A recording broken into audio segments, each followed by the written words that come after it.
This is the 8-9 Combo.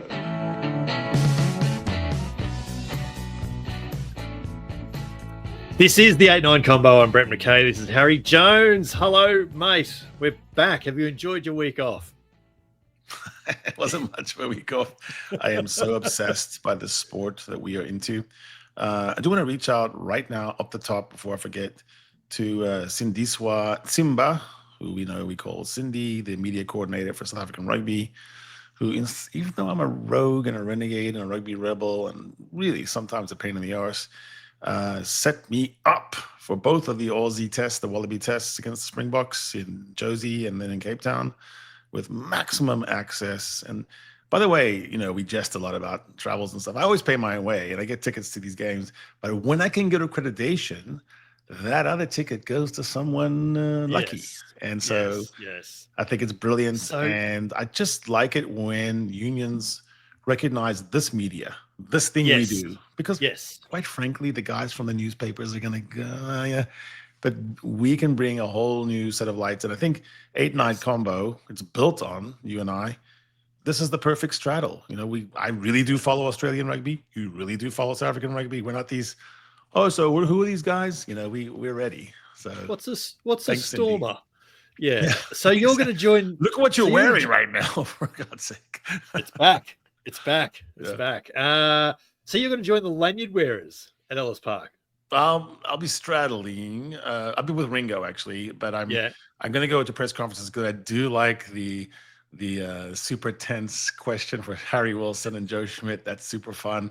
And I also want to get one real ringer for Rassi. I've got a doozy. I'm still working on it, but it's going to be so great. It's going to crack him up. I'm going to make him laugh. Okay, we will make sure we somehow get that on the 8-9 socials, YouTube, whatever. We'll click that out. I don't know. I'm going to do it all. The Roar wants me to do a breathless article in the 7 minutes that I have in between the game and the instant reaction in between the press conference. I don't know what I'm going to do. I think I'm just going to sleep at Ellis Park. Yeah, I know that feeling of the last month. Here's cheers then, mate. What are we giving cheers to? And you bearing in mind that you have just done so already, but is there anything else that you're going with? James David O'Connor, born in 1990, Rabbit, Peter Pan.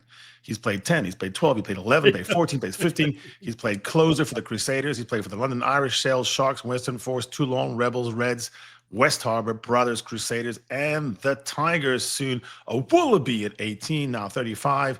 He's even coached Anglican Grammar. He knocked out my beloved Bucks in Wellington at 2011 at the Cake Tin. And behind me were Grim Reaper Wallaby fans, and there was a saxophone playing Waltzing Matilda that night in the $800 a night hotel, gouging me in Wellington.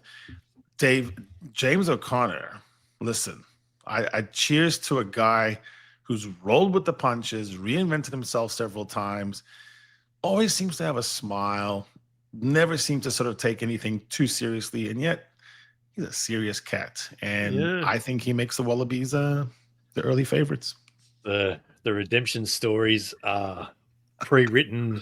They are ready to be let loose. Can you imagine? I'm going to give cheers, mate, to the Lions series boost that we've received. And I've not actually shared these numbers with you, so this will be a reaction for you as well. The Lions series has done very well, not just for Rugby Australia's balance sheet, but for our numbers as well. We saw a massive spike across the board. 5 audio pods in our top 7 overall, including the last 4 in a row. The MCG Postmortem is our new number 1, our most listened to pod ever. Sydney could get to number 2. A YouTube channel is way up on average views, average watch time. We've nearly doubled total watch time, and average duration is up 50% as well for the year. So yet again, we simply find ourselves saying thank you all for getting on board. And we thought the Lions series would give us a bit of a boost like that. That's way bigger than I expected, mate, I must admit. Cheers. I second and third your cheers. Yeah, no, it's a good one. So Thank you all. We're looking forward to the Rugby Championship. We're going to get another spike there. And welcome back to our South African audience who have just sort of been laying slightly dormant for the last month, 6 weeks. This is going to be a good time. And we're looking forward to getting into it all in this show. And of course, over the next couple of weeks as well. We'll launch into another great rugby chat in just a second, mate. But first, can you tell the nice people why subscribing to the 8-9 will greatly improve their daily commute? Where are we right now on the number? 8,000. We've cracked 8,200 YouTube subscribers. 8,200. Okay.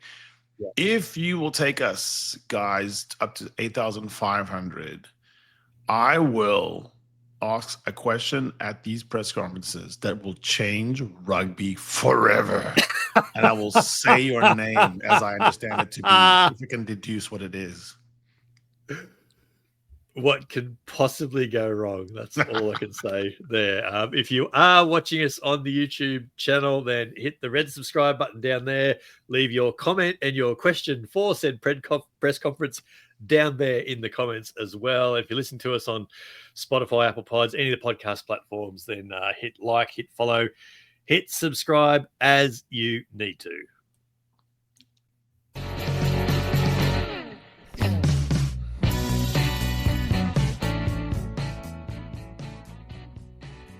Us this week, mate. We've got some great guests slotted in for the next few weeks and throughout the Rugby Championship, but we're going to kick off the tournament just ourselves. Again, what can possibly go wrong here? Let's do it. What have you got in mind? A lot of our numbers, if we analyze them, the best are actually when it's just you and me talking. Turns out. 8-9 combo. Actually, we're actually very clearly that's our best number. So we love our guests. We actually love our return guests as well because we get to know them. And then we end up with, I think I share 75 WhatsApp groups with you. Like, because each time we have like Charlie Morgan's our friend and we can like chat with him, but we have a little Charlie 8-9 combo WhatsApp group. And so I looked at it, the update on the phone told me how many groups I share with you, and it's literally over 80. It's ridiculous. Yeah, right. Yeah. That doesn't surprise me at all.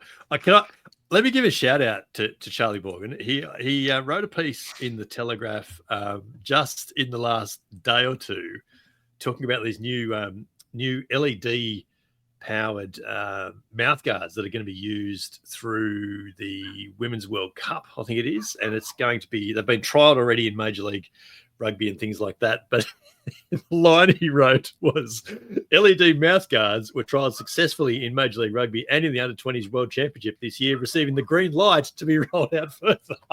Green light, red light, green light. I said to him, well done. I see what you've done there. And he's gone, holy crap. That's why we had the colloquium a few weeks ago where we read articles out loud. And indeed, he said, if only I had someone to read my articles back to me. So, yeah, well, nicely done. Nicely done. The Rugby Championship, mate, begins this weekend. Two games as we are. We're in Argentina. We're in South Africa. So the Boks and the Wallabies at Ellis Park in Johannesburg. Argentina and New Zealand in Córdoba. Ooh. Special times. Good times. Yeah, I thought I would just kind of run through the Bok team for obviously all our South African fans, which are a giant swath of our audience. Good chunk. Yeah. We'll just enjoy hearing about these guys anyway, because we like to hear about our guys over and over. But the people who haven't been watching the ERC or Japanese leagues or wherever else the South African team comes from, they might enjoy sort of hearing the not so famous people. So I thought I would just kind of whip through, if I could beg your indulgence. Well, here is said team. Yeah, so everyone knows Oxenshire, famously talking about cakes and puddings and steaks and so forth. But Jan-Hendrik Wessels, the understudy there, he's a very curious animal because he can play hooker, he can play loose-head prop. He's famously run down wings and cover tackles. His body shape is not exactly what you would associate with a prop. He looks almost more like a number 8 or a short 8 or maybe kind of open sider, like a Carlo Tuzano or something. And you go, how are you a prop? So there's comfort there for Australia in the sense of the scrummaging power is not massive, but he is a live wire. On the other side, you have Wilco Low. Everyone knows him because he's just Quadzilla, Man Mountain, just signed for the Stormers, leaving the Bulls, but coming home actually. He, born in Cirrus, he's a Bull Hunt guy. But Asanati, and just remind people, a friend of the pod, Franz Malherbe, is out with a long-term injury, isn't he? Yeah, he's struggling with a neck issue. It's not so much a structural as a nerve, and they're just really careful about that. I mean, he's certainly well within the age profile to get to 2027. But if you go wrong on one of those and you hurry it, sometimes it's tough. Yeah. So Wilco is sort of the incumbent right now for now at tight head prop. Asanati Ntlabakanye is the understudy there on the tight head side. And this is a funny story. Can you say that name again for me? Asanati. So the T is not Asanati, a T. yeah. And then Bakanye. You can kind of go Kanye West at the end. Bakanye. Yeah. And then Ntla, Bakanye. It's actually a nice game to say. Nice name to say. If you say it really quick, it's really fun. Ntlabakanye. He lost about 15 kgs. Then he put on 5. Then he lost 7. Then he put on 6. He went to a farm at Don Huma, the scrum coach's That's right. estate in Free State. And this fella, just from like picking up lambs and moving, I don't know, wood around or something, and constantly being under the eye of a scrum coach, his nutrition got sorted out. And so he's a fleet-footed 145 kg type of guy, and he's playing on his home pitch. So there's the Marks of Bongi, you guys know. So go ahead. No, the Asanati Ntlabakanye, is he only a young guy, early 20s? Yeah, he's sort of mid. Yeah. He's a project player in some ways. So, could look at him as sort of a, can he get to it? And it makes sense that he would try him out in this round against the Wallabies, who might also have some interesting permutations in the front row. Yeah, we'll come back to that. Yeah, in between Ox and Wilco, you have Marks. In between Jan Hendrik and Asanati, you have Bongi. Now, Bongi is one of those guys who falls into this interesting classification. Getting a little bit old in the tooth, looking at 2027, a lot of scar tissue. There's a lot of people, waiting for him to have a bad game and go, see? You're done. So I would say Bongi is of all those players I just mentioned, Bongi might be facing the most pressure out of those 6 guys. He was the one I was a little bit surprised to see, because I'm sure I wasn't alone in thinking I thought he had actually retired, but evidently he's been in and out of the squad like so many players have since the World Cup.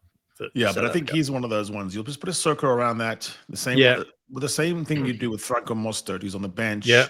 Peter Steff, Ibn, Lewitt, actually their age profile is surprisingly fine. They will hit around 34, 35 for the World Cup, which is fine for a big tight forward.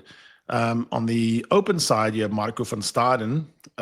He's a rough character who Tom Hooper got to know all too well. Yes. Lost us on his debut. Yeah, 2 years ago. Yeah. Just a guy, he just made of rocks. South Africans call him Eskom, after the power company. And it's sort of an ironic joke, with load shedding. But he is a powerful cat.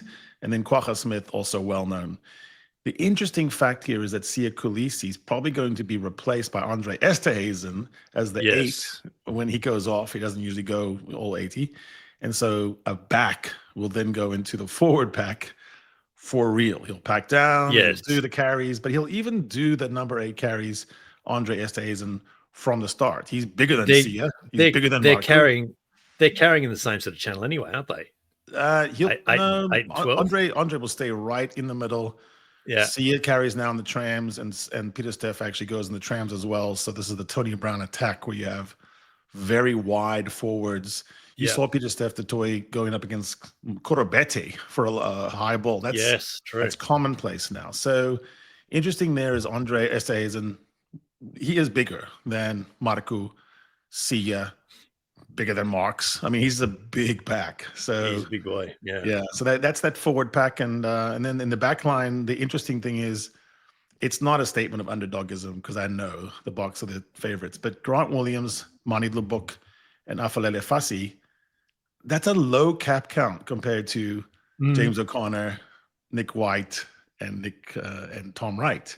So it's the flip side of the Lions series, where the Wallabies always were so low on caps in the game manager compared to Finn Russell and Jemison Gibson Park. Yes. During the Lions series, you had Alatoa and Slipper up front with about 220 caps between them, and I might be even underselling that. And only about 400 caps for the team. Exactly. So this is a little bit less one-sided. Because Minor Lubbock is just around 20 caps. Ron Williams, same thing, and Fussy. So you have 20 cappers. On the bench, Damien Willemse obviously is the fix-it tool. You can plug into almost any position except 9. Kobus Reinach is also one of those guys with Franco Mostert and Bongo and Banambi. Does he have the legs to get there? He'd be 37. He's a sprinter. He's a real sprinter. But, you don't see a lot of 37-year-old number 9s. The other interesting fact there, besides Andre sort of floating, is this guy, Edville van der Merwe. I don't think a lot of Australians would have seen much of him. But I don't think I've seen him at all, except on ERC highlights. Lightning. And he has that same, you'll find this very annoying, that same unnecessary scrum cap, which imbues upon him mystical powers, turns him into a lackerback. And he has also that trait of when he takes off the scrum cap, you don't recognize him. You're like, wait, who are you? Who are you? Yeah. He played a couple of tests in July. He was the one I'm pretty sure I mistook for Kurtley Arendse. And very understandable. There's some, Grant Nisbet misunderstandings that are not okay and unreasonable. That one's reasonable because I think several South African commentators also had, there's Cheslin. He's not even playing. He's got that same kind of shake and bake move. It'll be a lot of fun for a guy like Max Jorgensen, who I think does like these kind of challenges, to face these type of athletes, which they're going to be a lot quicker than Tommy Freeman and James Lowe. Yeah, it's going to be the potential back three matchup. If the Wallabies go in with something similar to what they did through the Lions series, and I expect that it probably will be, Peach and Jorgensen on the flanks, Tom Wright at the back again. That's not slow, but that box trio is seriously fast. So there is going to be some speed on the outside edges. There's no question about that. Yeah, Fussy is a very, very quick character, and he's about 6'5". He's about like he's been built around like for Blair a while now, Kinghorn. He's built like Blair Kinghorn, but he's much faster. He's much quicker, and he's famously able to run down guys like Afuwe Janti, that guy who just was off for a while for drugs. I mean, Fussy is just a sprinter, a real sprinter, but he's got that. He's got the incredibly long stride. So the whole game about him is, I think he's chosen over Willemse not because they see him as the number one fullback, but because they wonder about Suali'i. They've seen those. They've seen those clips. The aerial challenge. Yeah. So box office is those two guys. Other box office is Kurtley Arendse against Max Jorgensen. I want to see those two guys just go head to head. Yeah. Fussy's been around for a few years. I've got recollections of him playing Super Rugby for, I even want to say the Kings. Correct me on that. Has he been around that long? He's got about 20. He's 20 box caps. He's been a fixture at the Sharks. He's 27, I think. Debuted a long time ago, and then maybe dropped out of the side for 5 or 6 years. Yeah, no, so Fussy's got an interesting backstory. There is a group of people in South Africa called the Church of Fussy, and they believe in him. Everything he does is beautiful and sacred. There's also a counter movement. Is this like the cult of Rassi? No, that's not a cult anymore. That's just truth. But Fussy has got a counter group that's, thinks everything he does is wrong. And so both sides are always looking for evidence of, it's sort of like the Tate McDermott thing. Like there's people in Australia, they go, why isn't Tate starting? He is the best man who ever played rugby. And then there's another group that goes, look, there's a 4.3 different spiral speeds, not quick enough on his part. And He's a good player, but when you put Sure. Tate on, you lose some things, and when you put Tate on, you get some things. Fussie's exactly the same.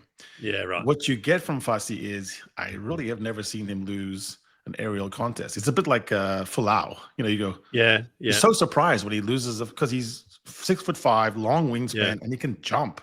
He's an NBA type guy. So you go, yeah, I want to see that. And but he makes mistakes. He makes really, really big mistakes. Right. Yeah. So Tom Wright and Fassi could be anything.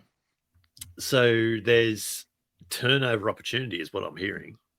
It's mostly on defense positioning. Yeah. He's actually getting bigger now. I think he trusts his physicality, but for a while there, he wasn't really great in the smash. He's been at altitude now for 3 weeks training. A lot of these guys don't live at altitude, but the 3 weeks at altitude, what I'm hearing is guys like Fassi are off the charts now on speed, on the Bronco times and all that. Yeah, right. It's going to be interesting. Look, what I love about Rassi at the moment, and it's hard not to admire a coach who is just always thinking about the game. Full props to him for naming his team on a Monday. I mean, that's for content creators, for broadcasters, for commentators, for anyone involved in analyzing teams. The earlier they get out, the better. Like Monday, that was Monday night Australian time. We were suddenly going, oh my God, there's a box team out. Yeah, and everyone was looking at the tactical, but he actually said it. He said part of this is it is good for news. Like he wants a lot. He gets that. Yeah, and now contrast. The Wallabies will name their team at 2 p.m. South African time on Thursday. That's going to be 10 or 11 o'clock in Australia on Thursday night. That is very much the deadline of 48 hours before 48 hours plus a bit by kickoff. I expect that New Zealand and Argentina will do exactly the same thing. From Argentina, they'll name their team 5 minutes before midnight. And I think we're getting ourselves into a position as a game where we realize that you can actually give people more to talk about when you get teams out earlier. And lots of other competitions, professional sports around the world have realized this, that you get a team out and there's news for the day. Then the following day is analysis of the teams, and then it's reaction to the teams, and then by Thursday and Friday you're doing your actual previews, and it's not just here's the team as well. So you can actually space out, dare I say it, the conversation. You can get a few different cracks at it. So I've got to give him cycle. Yeah, absolutely. So what's interesting is that, let's say you go the way that Joe's going. Well, so then you always have guys like Christy Doran, or you have Ian Payton, who at least 2 days before they always know anyway. So they break the story of James O'Connor. And so it's in a way you're like, so why don't you just honor that? Owen Slot in UK, Will Kelleher, Charlie Morgan, like they'll find out. And some of them, we had it's not even we had John O'Drennan on, and he did know something. He did, and he said no, it's embargoed. But not everyone's going to do that. So no, it's just kind of stupid. Like, and that's the silly thing. They all do it. Yeah. They're still trying to control the narrative, because how is it that suddenly there's 3 different stories from 3 different outlets that James O'Connor's going to play 10? Because guess what? The Wallabies gave it to them. So they're stistill controlling it by saying, here you go. Here's 4 guys that are definitely going to play this weekend. Okay, all right. Here's the Wednesday stories. And then you have to do you have to do some sort of extrapolation backwards. So if James O'Connor is playing, then who's going to be the backup? Oh, Ben Donaldson. Yeah. Which does raise one interesting. I mean, we'll jump off this topic and go on to the fun part, which is you said something on one of our 87 WhatsApp groups, which is if Ben Donaldson really is healthy, and if it's not just a sort of let's make sure you're always the finisher and get used to being the finisher, it's not great for Ben, because normally you would say this is a big opportunity, Ellis Park, big boot, high altitude, let's go. Yeah. There's a few ways of looking at that, and I'll pop this Wallaby squad back up here now. And I did wonder about that. What's it say about the confidence levels in Ben Donaldson as a 10 that and there could be a couple of things at play here. There could well be a slot of we like him coming off the bench. He covers 10, he covers 15, he could play 12 if need be. So it gives us a little bit extra off the bench. I get that. That's understandable. But equally, if the thought is let's maybe take a bit of pressure off him by slotting in front of him to start a test at Ellis Park, a guy who hasn't played test rugby for 3 years, a guy who started one game at 10 in 2025 so far, and otherwise has averaged about 12 minutes a week. What's that do for his psyche? What's that do for his confidence levels? I mean, you're going to have to sell that finishing role really, really well to have a player buy into that. Mm. Yeah, it's interesting because there's evidence on all the sides of that particular equation. Joe Schmidt could also think about this from another angle from the Lions series itself, which is guys like Owen Farrell or even Ty Burn was in horrible form coming in, was talked about not even making the team. In the end, it's levels. So James O'Connor has reached levels in his career at some point in time. Yeah. Ben Donaldson still has not even seen before. Yes. And so maybe the occasion, just the daunting. Yeah, and there's validity in that. I get that. If that's what they're thinking, I can why would James O'Connor crack? What about this round one of a rugby championship? It pales into insignificance into what James O'Connor has faced before. The other thing at play here, and we're assuming that Nick White will probably start with O'Connor, and I expect that he will. Those two guys are playing with freedom. They've got an end date in mind. They know the end is in sight. They know they've only got, maybe 1 or 2 tests left in their test career. They can just go out and play. And I think we saw that in Sydney in the Lions series. Nick White played one of his best test matches in maybe 4 or 5 years. He was combative, but he was doing all these skills right. He box kicked well. His pass was good. His speed across the ground is not what it was 10 years ago, obviously, but it's still not slow. He's still pretty quick for a guy in his mid-30s. So they can play with that freedom now, and there is something in that in a big pressure situation like Ellis Park, I think. Well, all the old players that I've talked to, the ones that are sort of 35 plus, they talk about gratitude, and they talk about getting into these situations and truly having joy. Now, the way Nick White expresses joy is kind of funny because he just wants to get in fights and stuff. I think James O'Connor, like his joy is more like what most of us think of joy looking like. And I watched it with the Crusaders as a closer, as coming in, trusted by the best team in Super Rugby against the best opposition in the biggest games. They trusted James O'Connor to seal the deal. And I think that's also playing into Joe Schmidt's estimation. Yeah. The other thing is, I think James O'Connor can find the gaps in a blitz, which always offers you for a second or a split second a thing. Yeah. And part of that is the variety of his play, the grubber through, the fact that he's strong enough the little short kicking game. Yeah. Take it himself. And sometimes you need, just like sometimes against the blitz rush. And my article this week on the Roar revealed to me that a lot of people, because they're not seeing a blitz, they are confusing that with line speed or connected rush. It's not the same, okay? But there's little tiny things that are offered. They're fool's gold. And I think James O'Connor has seen so much, the pictures we always talk about, that also could be, Joe's famously irritated with his 10s. He wants a lot from his 10s.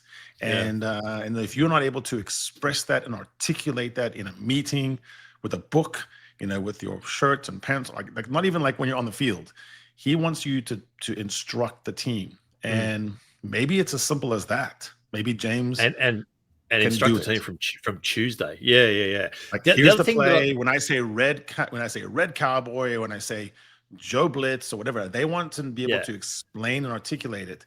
And I would think James O'Connor is okay telling people what to do, just like Nick White is. Yeah. The other side to it as well is that what O'Connor has done is he's spent a year looking at different pictures. He's looking at a New Zealand method of defense for the last 12 months, and so he's played the last 6 or 8 months, I should say. He's played a lot of New Zealand derbies now. So he's seen a different defensive picture to what he would have seen. That's a good Australia. point. And Joe might even be he might really know some of those guys, the Crusaders, and trust the tutelage he's getting. Joe's an interesting and trust the feedback that they're giving about O'Connor as well. Yeah, it's interesting. Now, I know. So we know that Dan McKellar reads my articles because he was highly incensed at me for what I wrote about the Waratahs. I wonder if Joe read my article this week about defense, because I swear to you, out of the 17 games that Joe Schmidt's led, out of the 17, I think there's been 10 to 12 good attack games. I've only seen 2 good defensive games so far. And one was just happened. Another one was in Dublin. And it's where you starved and you made miserable, and there was barge at the ruck. There was proper counter ruck. There was big hits. There was people shooting in lines, people in eye vision, so you couldn't do anything. And that frenetic, so between you and me, the only hope I really think the Wallabies have is to do that level of not shithousery, but more manic intensity and getting in the way. In your facery, that's it. That's it. The Sydney test was, and we spoke throughout the Lions series that there was so many lessons coming out of the way that the Waratahs and the Brumbies played in the Lions' faces. And the Wallabies didn't do that in Brisbane. They certainly didn't do it. They were nothing like that in Brisbane. They were a little bit like it in Melbourne. They were definitely better in Sydney. There's no question. Yeah, they didn't put so much on the jackal pilfer guy. So the problem with doing that is if you give space, and you say, but in about 6 or 7 phases, there'll be an occasion, and we'll do that, is referees are kind of not liking that anymore anyway. And they're being very particular about it. You're putting a lot of chips on one pilfer by one guy at the right time, as opposed to counter rucks, which can happen at every ruck. Messy ball, slowing the ball, slowing it and going, I'm sorry, ref, my hands are off. That. And look, they're off. They're kind of still on, but look, they're off. Yeah. A more aggressive first 2 hits where you're actually trying to catch man and ball, or you're making the second release so difficult that something spills. And I think that's where, quite frankly, I thought the Brumbies, the Waratahs, and who else? They were lead up the First Nation side. Yes, that's where the Lions looked ragged, and I thought that was good. Yep, it was. The problem with that thinking about 6 or 7 rucks time we're going to have a crack at the ball is that a lot of referees are also thinking in 2 or 3 rucks time I reckon there's a penalty there. Right. And so it doesn't get to 6 or 7 phases is my point. And what the Springboks were doing for a lot of 2024 and certainly against Georgia and Italy was scoring quickly. And you saw what happened with the Lions there too, is there's a potential where you make 2 or 3 breaks up the tram, then you have Tyburn just running over people. So that's really the goal, and mismatches. Yeah, and that's kind of what I've touched on for Rugby Pass again this week and have done. What are you writing about? Series is I touched on a few different themes, including the defensive shape, but also that inability to back up a score with another score. Too often we've seen scores followed by scores conceded, followed by another score conceded, and suddenly we see 18-point leads cut back to 7 or 5 or whatever. So the good news is you guys are not getting carded anymore. It used to be carded every single game. Yes, true. The yellow card stakes have decreased significantly under Schmidt, whereas I think Eddie Jones, even Dave Rennie to a degree, sort of had. There was a 3-year period, I swear I worked it out, where there was basically you expected a card. It was a card each week. Yes, there's going to be a card. Yes. There was one of those years there, whether it was 21, 22, 23, I think the average was 0.8 or 0.9. Thus, they're basically expecting a card a game. Yeah, it's crazy. So we'll get on to where it's going to be played sort of in the next bit. But from the Wallaby squad, I think we can. I'm not expecting much different to what we saw in Sydney. We know that O'Connor's going to come in. It seems like Rob Valentini won't be fit. But Will Skelton will be there. Taniela Tupou will be there, which is good because it feels like he's found his mojo again. I guess the question is going to come down to is it Langy Gleeson or is it Tom Hooper stays in the starting side? Is there going to be thoughts for someone like Lukan Salakaia-Loto at number 6, or does he come off the bench maybe to be that, that second half enforcer for Will Skelton? Out wide, apart from O'Connor, I'm not expecting too much change out of that squad that we've got, and from what we've seen in the Sydney Lions test. What are you thinking? Yeah, so Rassi was pretty upfront about what he wants to do. Another good thing about how Rassi runs his press conferences is they're long and they're substantive, and he just tells you what he thinks. And he answers everything. He was thinking of stationing. So Sia has been playing left tram. Peter Steph has been playing right tram. Marks would be your pilferer in the middle with an assist by, Andre, as well as, quite honestly, some of the number 9s do that too, Reinach is actually a good pilfer. So sort of a cover the field with breakdown artists. And then after oranges, you have Jan-Hendrik Wessels and you have Quagga Smith coming on. So you just kind of keep that array. And so the thinking is the Wallabies are going to give the Boks opportunities to pilfer Jackal, Slow, and Barge. And then the other thing is they're going to try to funnel by shooting out, by Jesse Creel shooting out, Peter Steph being a shooter, and the 9's always doing that. Try to funnel you into the kill zone. So you sort of go, oh, I beat a defender, I beat Jesse Creel. That's great. And then you just run into Ibn Etzebeth, Bang. So here's Marco van Staden. Yeah. There you go. So that's sort of the design, and then feed off those scraps, turn defense into attack. But it will always start with defense with the Boks. Always. It's always going to start there. We want to hold you down to 1 try or less. That's champagne. 2, okay, and then 3, that's a bad day at the office. And so that's sort of the calculus. And then on the attack side, they don't want to spend 5 minutes constructing a try. They want to do it like minute. Out of the 15 minutes that you're on attack, and there's 5 tries, it want to be like a minute, 2 minute. That's it. And if it's not on, they'll just kick, and they'll find kick space. I think it's clear. This hasn't been stated by Rassi, but they want to find kick space behind and around the Wallabies. They think that Tom Wright's connection with Max Jorgensen and Dylan Peach is suspect on kick space. And Finn Russell sort of explored that. He did. Yeah, he did. We've definitely talked about this off air and in 87 chat groups. I'm expecting a lot of kicking in the first 20, 30 minutes. I think there'll be a lot of kicking from both teams. Nick White's a good kicker. Yeah. So, and O'Connor's decent as well. So, O'Connor's decent. Wright's got a big boot from second phase if need be. So I think there's going to be a lot of territorial kicking. There's going to be a lot of work at the back for the back 3. So the way Jorgensen and Wright work at the back is going to be key. The way Peach sort of filters in behind that is going to be key there as well. Equally, if there's an ability or if there's an opportunity to get Joseph Suali'i into an aerial contest, they've got to make that. They've got to take that opportunity because they might only be 3 or 4 a game. So you've got to make sure he's there and in that position to be able to do it. But I think you only need 2 or 3. And so that's the beauty of kick regains.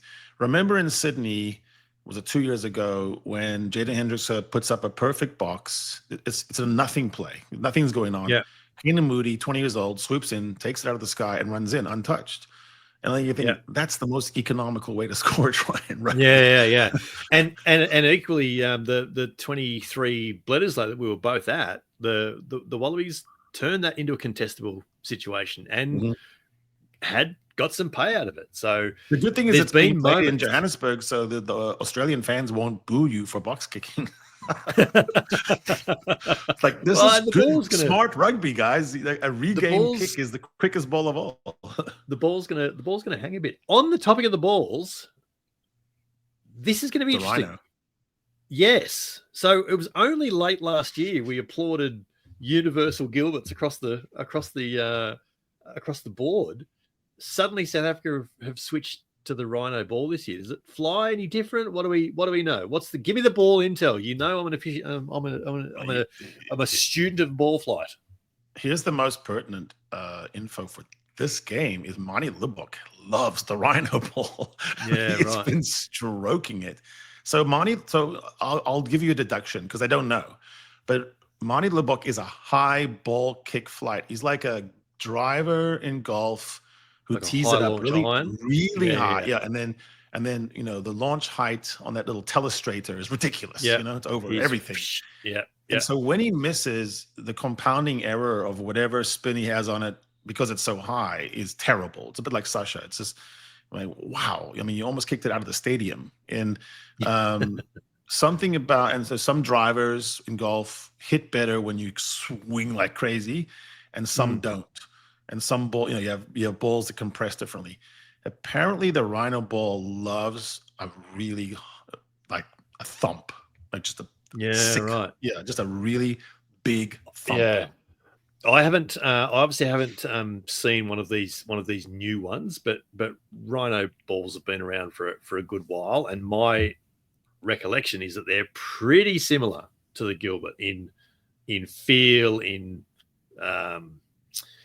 diameter, roundness, all that. There's not as big a difference between the Gilbert and the Rhino as there was with the Adidas ball that New Zealand used for a good year, whereas that was a I've heard that too.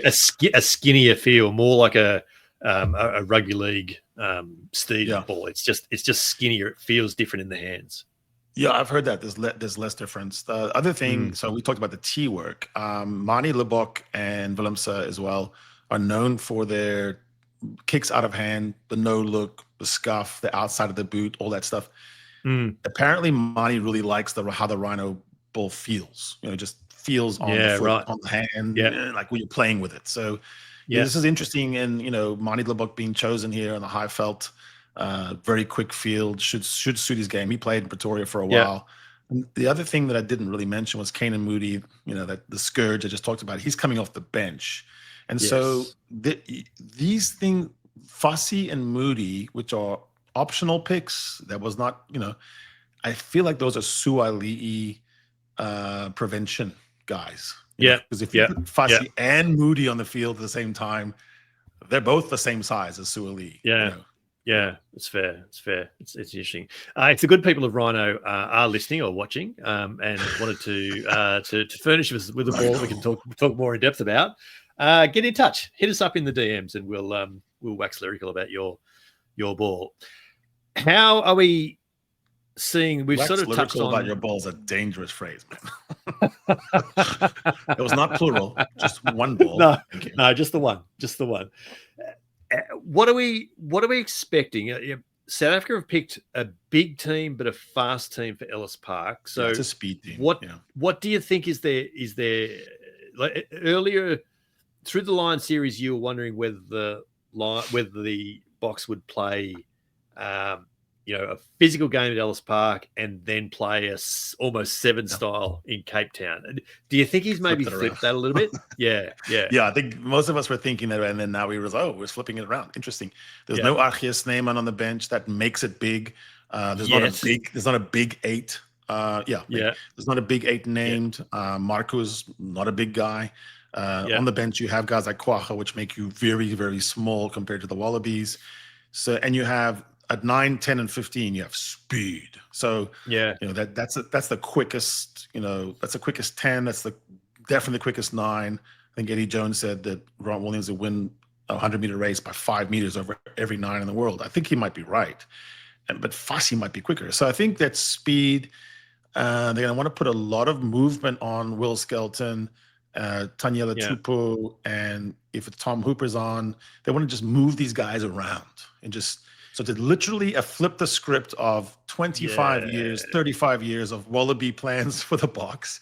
And then that's the first thing. And then is that it? Sorry, just to pick it up. Is that an in general thing? Is that a fatigue thing? Or is that also an altitude thing? Like get the lungs burning earlier? So Cape Town is looming, and I think that's going to flip. So that's interesting because you're kind of like the Boks are saying, I want to play pace, then I want to play power, probably. Pollard comes back in. Sasha comes back in at home. Archie definitely, like 2 or 3, 4 locks on the bench. So the speed aspect of that is 4 locks on the bench. The speed act. Well, you can because Mostert and Peter Steph Toy is really a lock. So the speed aspect is kind of this. In training, 3 weeks, just First week was miserable, horrible, disgusting. Second week, kind of get your legs a little bit, still gas. Third week, everyone is tip-top shape. Everyone's lost 2 or 3 kilograms of fat, added a kilogram of muscle. Their reckoning is, Bokland, is that they're fitter right now, less injured, less tired, less battered than the Wallabies. The Wallabies are more tuned up. They have better, higher level competition recently, whereas the Boks not. But one thing would be that you could just everyone run sprints as long as you can. They feel like the Boks are ready for that at altitude where they've been living for 3 weeks. So I think that's the calculation. I'd be surprised. I mean, yes, they will be. And of course they should be. They haven't played a game for a month. And travel for the Wallabies. I mean, just factor all those things in. Yeah. So I'd expect that would be the case. What's an area, or is there a couple of areas where it hasn't been completely clinical from the Boks? Where's something that the Wallabies can exploit this week? The lineouts, so obviously lineouts are a complicated system where you have a pivot point in the middle, you have a lot of movement, you have a throw, you have a call, you have a lift, you have an actual catch that you have to muster. And then, the Wallabies have a really tall guy with a really tall lifter. So you can make a tower with Skelton and Frost that is ridiculous, the 4-meter tower. If you put it up at the front or kind of at 3 or 2, it's really tough to get over that. And Bongi hasn't been really great with his long throws. So that's one opportunity. And as we know, lineouts can really mess up your plans, bad lineouts. Because, you win a scrum penalty, you win 2 scrum penalties, you go to the corner, and both times you lose a lineout. At some point you go, ooh, what are we doing here? That's something the Wallabies did well. And they would have confidence with Jeff Parling being a serious operator. His famous Sydney monsoon laptop session with Jeremy Williams and Nick Frost. Well, and that's the thing, because Frost was one of, if not the best lineout stealer in Super Rugby. That form carried through to the Lions series. They absolutely attacked the Lions lineout at times and had good success there. Tom Hooper was really effective stealing at the front of the lineout when he had his opportunities. And then Jeremy Williams comes on and takes some really important steals there as well. So, you don't really see Jeremy Williams as an impact type player, but he came on and won at least one, maybe 2 really, really important lineouts in the last 10 minutes in Sydney that ensured that the Lions could not come back in that game. So that's going to be an area. It's got to be. Jeremy's a good thief. He's a bit like Guido Petty, who's about 6'4" as well, a short lock. He and Frost might have been 1 and 2, I think, for Super Rugby. Yeah. But really athletic, 6'4" guy, sort of almost like a big flank, easy to lift. And then in the air, he has good body control and good hand fighting skills. Up against Louis de Jager, who's, people have forgotten about him. He's only going to be 34 when he hits 2027 in Australia next World Cup. And absolutely revered inside the Bok camp as a line-out captain. When he's on the field, it's sort of bank. So I think that the contest between Nick Frost and Louis de Jager is really cool. I mean, I think that's they're the same size, they're exactly the same height, same wingspan, everything. So that's cool. Eben will sometimes lift Louis too. So you have tall. It's going to be cool. Tall. Yeah. We want the tricks though. So it was against the Wallabies.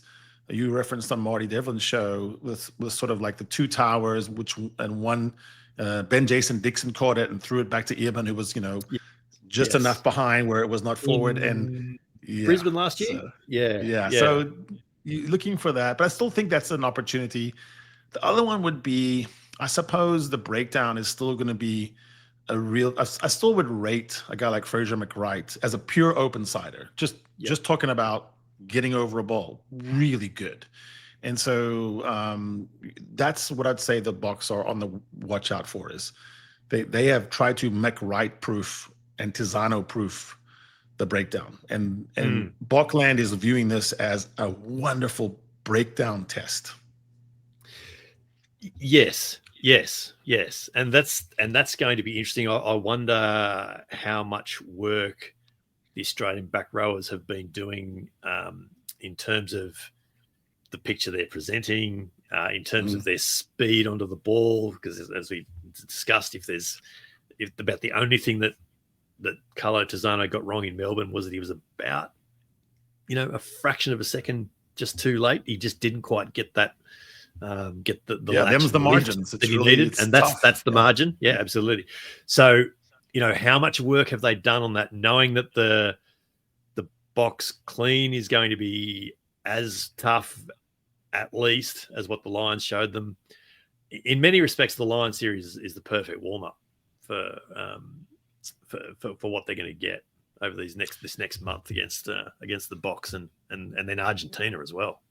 Yeah, what I'm hearing is that the Springboks are going to try to be where Fraser McRight's not. So it's not so much about inventing. The All Blacks would sort of turn Pocock into a tackler, and the theory there is more. There's going to be so many multi-sided attacks, but also sort of three channels all the time. Where's McRight? Where should he be? He can't be everywhere. He won't know where to be. So I think, and then having the intelligence and giving Grant Williams, Manny LeBook, Kubas Reinach, the game managers, giving them the freedom to say, you just keep shifting with cross kicks, grubbers, diagonals, so many kicks that are funky. Just keep making the ball bounce around on the high field, because we trust that Kurtley Arens, Edville van der Merwe, guys like Jesse Kriel, that they'll win the 50-50 scrap balls a lot and turn them into tries. Just take like ugly tries, weird tries, miracle tries. We don't care. Yeah, turnover ball is going to be hotly contested. No doubt. We've not spoken about Argentina and New Zealand. We might. We're trying to work out our timings and things like that to perhaps resurrect the tap and go this week. So stay tuned for that. Make sure you're subscribed everywhere. What are you most looking forward to then out of this Ellis Park contest, apart from being there and actually being on the road? We've remarked that this is actually the longest period you have potted from home since we've started podcasting. It's too healthy. I've been, swimming and lifting and no alcohol and sleeping well. It's like I'm ready to be unhealthy. I've been playing your part for the last month. I've been on the road. I've been drinking too much. I've been looking forward to a very unhealthy Ellis Park.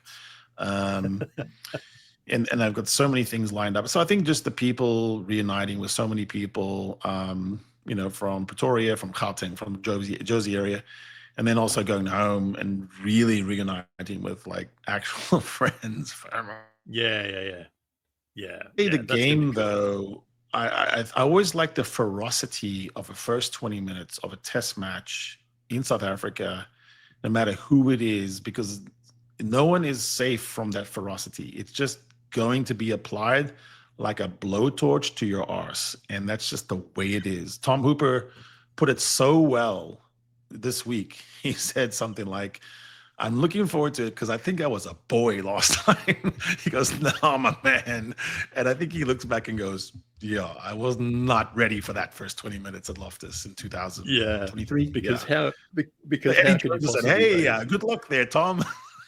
Good luck, young fella. Funny guy, Tom Hooper, I think, and he was talking about it and just saying, I was a child. So I think the ferocity, number one. Number two, I want to see the flyover. Like, I was blocked by smoke last time. This is going to be my biggest question coming in. I'm going to be in perfect flyover. I'm perfect. I'm about 9 rows up. I'm going to see it. I want to hear people's thoughts. Is it going to be a one-plane flyover? Is it going to be a multi-plane flyover? Is it only a 767? Are we talking different types of planes? Like, this is the big deal now. Like, South Africa have got us so used to and expecting a flyover every week, but what sort of flyover is it going to be? It'll be Emirates. It's Emirates Ellis Park, so it'll be the Emirates. And what's fun is the pilots now, like, actually know who they are, and they have a minor fame for about 10 minutes, and they do selfies while they're flying over. And I go, whoa. You reckon the pilots trying to outdo each other? Yeah, we got that one down to I think you'll find 500 feet. Flag. Are they trying to do that? Oh, it's the game within the game, isn't it? It's going to be great. I'm really looking forward to this weekend. The first match of the Rugby Championship is always special. The fact that we get to kick it off Ellis Park, that's going to be cool.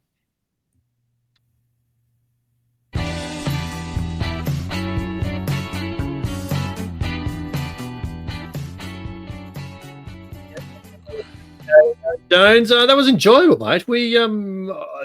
I had, apart from putting up the original slide of the Rugby Championship games and having the couple of squads ready to go when we need, I had no dot points there. So that was all unplanned, but that was actually a good chat. I enjoyed that. Yeah, hopefully we whet everyone's appetite for the upcoming Rugby Championship. And I think some people have been talking about how they're looking forward to this one more than most or more than many. And I was trying to analyze that. I'm still not sure exactly, but I think it's the fact that Australia has this compelling desire. They must overcome Argentina and they must not finish below them. So that's a must. And I think for New Zealand, playing 2 at home against South Africa, they cannot stand the thought of going to losing 5 straight and not taking care of business. So I think it's fascinating because you have these 2 contests within the contests, but we start out with the opposite, and then we just see what happens, what emerges. And and Australia and Argentina can eye each other and go, "Are you ready? Am I ready? Who's ready more?" Because I know Australia is not content with this situation. And as I have said to you, the margins are so fine in this competition for the Pumas, for the Wallabies. The line between 3 wins and no wins is way too fine. Like, it's scary. Yeah, way too fine. It could be dictated in the course of 5 minutes, maybe over 3 games. It could be the difference. Yeah, we don't have Wales and Italy in our competition, so there's no easy maybe I'll get a win there and I'll get a win there. Like, there's no easy wins anywhere. And if you think Argentina is an easy win, I mean, everyone wake up. Like, that's a serious player. That team is New Zealand dangerous. About to find out this weekend. I mean, they had a hard time. They didn't beat them in Christchurch last year. It's not going to be easy this week, over this next week and a bit at all. Well, what's weird about Argentina is they're good away. They don't even have to be at home to be good. True. Sometimes they're better away, aren't they? Beat you in Australia. It's ridiculous. Yeah. Yeah, exactly.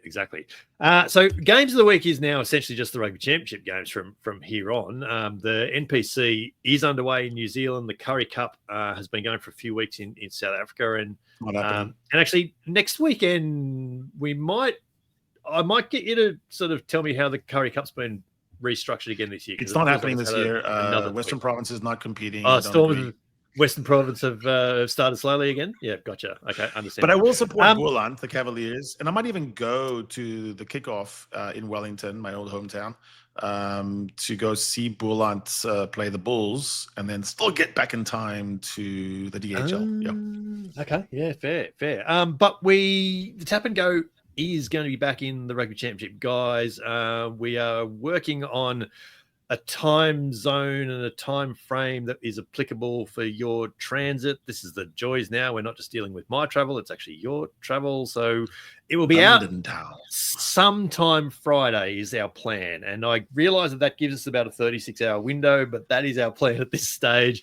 We'll cover off the Wallabies, the All Blacks, and the Pumas teams as their name. So make sure that you subscribe so you don't miss the next edition of the Tap and Go. It's short, it's sharp, it's mostly unscripted, and I think we're going out on the Plod platforms now as well. I think. Cool. I like it. Good idea. Let's do it. Yeah, I think that's going to happen. But the weekend postmortem returns, mate. Are we doing that post Ellis Park, or do we risk you being 10 pints deep in a pub after the Argentina New Zealand game? Are you doing it on the ground at Ellis Park? Is that why we're doing it? Yeah, I think so. Yeah, we should. We should. Yeah. You should show off that field of play lanyard. Righto. All right. So immediately after the Box and the Wallabies at Ellis Park, Saturday evening in the Republic and Europe, the early hours of Sunday morning in Australia and New Zealand. Anything else to add? That's been a good chat this week. That is it. We're done. That is it. That's done. All right. Yep. That then is another great episode of the 8-9 Combo Rugby Podcast behind us. Tell us what you think by following Harry and I on the socials in our usual places. You can have your say on the 8-9 YouTube channel. You can leave a comment on Spotify as well. We love to hear from you. We love shares. We love ratings, reviews, all of that sort of stuff. So get in touch and let us know what you think. This is the 8-9 combo, the short side set piece combination you didn't realize you needed in a rugby podcast. Sean Maloney is back in the closer. I'm Brett McKay. He's Harry Jones, and we will be back in your ears post-match from Ellis Park. Come play with our rhinoceros balls. Here goes Jones with another bruising run. He links up with McKay, who pops back to Jones. They can't. They won't. They will. What a try. The Dream Team combo go in again.